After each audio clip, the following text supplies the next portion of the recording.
श्री स्वामी समर्थ. आम्ही चिपळूणला एका कामासाठी आलो होतो. तर मी ऐकलं होतं की चिपळूण, वीर, माणगाव अशी बरीच स्टेशनांचं रिनोव्हेशन झालं आहे. तर मी म्हटलं चला बघून येऊया. पूनमचे पप्पा पण खूप तारीफ करत होते स्टेशनची. तर मला वाटलेलं नॉर्मल रिनोव्हेट केलं असेल, म्हणजे टाईल्स, साफसफाई किंवा झाडं वगैरे लावली असेल.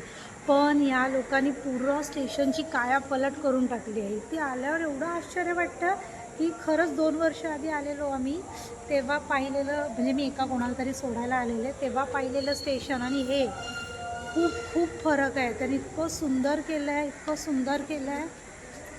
म्हणजे झाडं तर लावलीच आहेत, रिनोव्हेट तर केलंच आहे, पण खूप छान केलं आहे.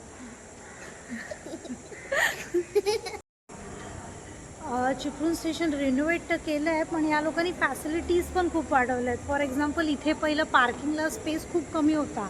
आता त्यांनी 4 व्हीलरला स्टील पार्किंग, म्हणजे असं शेड घातली आहे, त्याच्यामध्ये पार्किंग. आणि 2 व्हीलर आणि 2 व्हीलर आणि 4 व्हीलर वेगवेगळी पार्किंग केली आहे. बघा, तिला पण समजतं. सी हे बघा, हा पार्किंग स्पेस आहे पुरा. 2 व्हीलरसाठी, 4 व्हीलरसाठी वेगळी पार्किंग केली आहे. आणि इतकं सुंदर केलं आहे ना, सुटसुटीत असं वाटत नाही आहे की कुठच्या गावचं, म्हणजे चिपळूण साईडचं किंवा आपल्या कोकणा साईडचं स्टेशन असेल. एवढं सुंदर केलं आहे, चांगलं आहे, प्रगती आहे. मला खूप आवडलं, छान आहे. आता बघूया, मला आता हे चिपळूण स्टेशन बघून वाटतं माणगाव स्टेशन किंवा ते वीर स्टेशन, बाकीची झालेली जी स्टेशन आहेत त्यांना पण बघायला जावं.